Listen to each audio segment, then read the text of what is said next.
کہا کہ تم نماز پڑھو، مولا علی کو کہا تم کہو کہ دیدار کرو۔ ان کو کہا کہ ان کو دل والی سنت سکھاؤ، ہم ان کو ظاہری سنت سکھاتے ہیں۔ تو کاروبار نبوت کو سنبھالنے والا علی ہے۔ اب ذرا فیوز کرنے کا وقت آ گیا ہے۔ آپ یقین کرو کہ جو خاص الہام مولا علی پر آیا کرتا تھا نا، ایسا الہام تو موسیٰ پر نہیں آیا تھا۔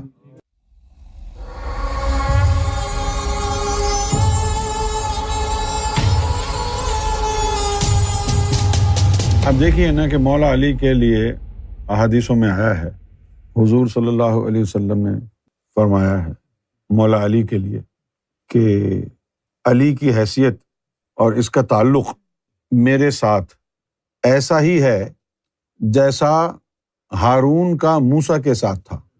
اچھا بھائی، موسیٰ کے ساتھ ہارون کا تعلق کیا تھا پہلے وہ سمجھنا پڑے گا آپ کو۔ تو ان کی زبان میں لکنت تھی، تو انہوں نے اللہ سے دعا بھی مانگی تھی کہ اللہ کی یہ جو ہے نا میری زبان کا جو عقدہ ہے اسے کھول دے۔ ایک زبان کے عقدے کا مسئلہ تھا کہ زبان جو ہے ان کی صحیح سے کام نہیں کرتی تھی۔ اچھا، دوسرا یہ کہ ان کے اندر جو تھی وہ باطنی تعلیم نہیں تھی، لہٰذا جو بھی وحی وغیرہ آتی تو اس کے قابل ان کا سینہ نہیں تھا۔ یہی وجہ ہے کہ وہ پتھر کے اوپر آ کے نقش ہوتی تھی۔ تو اس کے لیے انہوں نے دعا کی کہ بھئی شرح صدر کر دے، لیکن اللہ نے نہ ان کی زبان ٹھیک کی نہ ان کی شرح صدر کی۔ تو پھر اب تیسرا آپشن یہ تھا، انہوں نے کہا جی نہ زبان ٹھیک ہو سکتی نہ یہ ٹھیک ہو سکتا، تو پھر میرے بھائی کو بھی نبی بنا دے، پھر تو وہی اتارتے رہنا، وہ بولتا رہے گا۔ تو وہ بن گئے موسیٰ علیہ الصلوۃ والسلام کے وصی۔ وصی کا مطلب ہوتا ہے مددگار۔ تو اب حضور صلی اللہ علیہ وسلم کے ساتھ مولا علی کا پھر معاملہ کیا ہوا کہ محمد رسول اللہ صلی اللہ علیہ وسلم ایک دین کو بنانے والے پیغمبر ہیں، اور علم ان کے پاس 3 ہے، اور بطور پیغمبر وہ صرف وہ تعلیم دے سکتے ہیں جس پر سارے مسلمان عمل پیرا ہو جائیں۔ اگر وہ 2 طرح کی تعلیم دیں گے تو اس سے جو ہے پھر یعنی مسائل پیدا ہو جائیں گے۔ ایک چیز سنت ہوگی، دوسری سنت اس کی مخالف ہوگی، دین میں بگاڑ پیدا ہو جائے گا۔ لہٰذا نبی کریم صلی اللہ علیہ وسلم نے بطور پیغمبر ظاہری علم کو اجاگر کیا۔ بطور پیغمبر وہ باطنی علم کو کھول نہیں سکتے تھے، یہ مجبوری تھی۔ وہاں مجبوری یہ تھی کہ ان کی زبان ظاہری طور پر نہیں کھلتی تھی، اور یہاں مجبوری یہ تھی کہ ظاہری طور پر زبان بند رکھنی ہے۔ وہاں کھل نہیں رہی تھی زبان، اور یہاں زبان کو بند رکھنا ہے پیغمبر ہونے کی وجہ سے۔ لہٰذا اب بھائی چاہیے ہارون کی طرح کہ وہی میرے پاس آئے، باطنی تعلیم کی بیان علی کرے، خود بیان نہیں کی، کیونکہ خود پیغمبر ہیں۔ خود اگر کہہ دیں کہ نماز پڑھو اور خود کہیں کہ نماز مت پڑھو، سوتے رہو، تو کوئی بات سمجھ میں آتی کسی کو؟ نہیں آتی نا بھائی سمجھ میں، ہے نا؟ اس لیے کیا ہی نہیں ایسا۔ خود کہا کہ تم نماز پڑھو، مولا علی کو کہا تم کہو کہ دیدار کرو، دیدار سیکھو۔ ان کو کہا کہ ان کو دل والی سنت سکھاؤ، ہم ان کو ظاہری سنت سکھاتے ہیں۔ تو کاروبار نبوت کو سنبھالنے والا علی ہے۔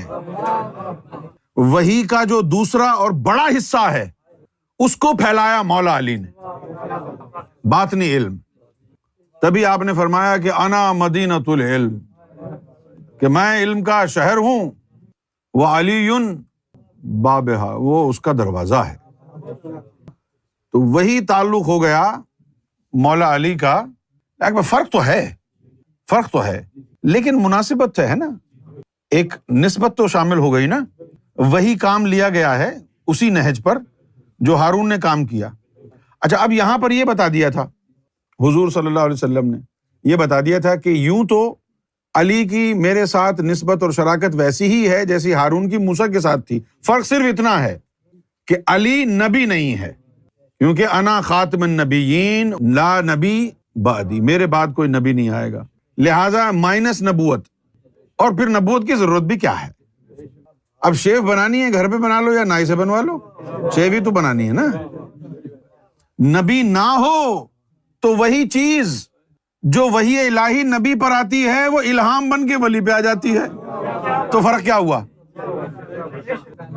ہمیں وہ فرق ہے کوئی؟ نہیں ہے نا؟ کیوں نہیں ہے؟ کام تو چل رہا ہے بھائی. اس کو آپ جو ہے کہیں بھائی ہم اس کو کیا مانتے ہیں؟ ہاتھ. حسیب کہے نو، میں تو اس کو ہینڈ مانتا ہوں. اور تم آپس میں لڑنے جھگڑنے لگ جاؤ. بولا یار یہ ہاتھ کو جھٹلا رہا ہے. وہ بولا تو ہینڈ کو جھٹلا رہا ہے. یہ ہاتھ ہے کہ ہینڈ ہے؟ وہ کیسے؟ اچھا نام کا فرق ہے. اسی طرح وحی اور الہام میں بھی نام کا فرق ہے. وحی میں اور الہام میں کوئی فرق نہیں، لیکن الہام ایک عام ہوتا ہے اور ایک خاص ہوتا ہے. آپ ذرا فیوز کرنے کا وقت آ گیا ہے. آپ یقین کرو کہ جو خاص الہام مولا علی پر آیا کرتا تھا نا، ایسا الہام تو موسیٰ پر نہیں آیا تھا. ایک الہام ہوتا ہے جس میں کان میں آواز آتی ہے. اب وہ آواز اللہ کی تھوڑی ہوتی ہے، وہ آواز ملائکہ کی ہوتی ہے. ملائکہ آ کر کے کان میں بول جاتے ہیں کہ بھئی یہ اللہ کا پیغام ہے. یہ ایک الہام ہے. اور دوسرا الہام کیا ہے؟ پوچھئے. دوسرا الہام یہ ہے کہ اللہ کے الفاظ براہ راست نور کے لفظوں کی صورت میں قلب پر اترتے ہیں. تحریر، نورانی تحریر قلب کے اوپر ڈسینڈ ہوتی ہے، اور پھر اس کو چھنی کیا جاتا ہے، چھانا جاتا ہے. چھانتے ہیں نا، جیسے چائے وائے بناتے ہیں. پاکستان ابھی تو یہاں تو پیکٹ میں ملتی ہے نا سیچیز میں چائے. ہمیں پاکستان میں تو کیا ہوتا تھا، وہ کھلی چائے ہوتی تھی، لوز ٹی. وہ بھگونے میں ڈالا، پانی گرم کیا، چینی ڈالی، 2 چمچے نکال کر کے اس میں وہ ڈالے. اب وہ پتی وتی اوپر جم گئی تو وہ چھنی رکھ کر کے، تاکہ جو ہے ساری پتی باہر رہ جائے، صرف چائے وہ جائے. اسی طرح یہ نظام جو ہے، یہ نظام اللہ تعالیٰ نے فلٹر رکھا ہے یہاں آپ کے سینے میں. جو اللہ کی طرف سے آئی ہے عبارت، وہ قلب کے اوپر ڈسینڈ ہوگی آپ کی تسلی کے لیے کہ یہ اللہ کی طرف سے ہی آئی ہے.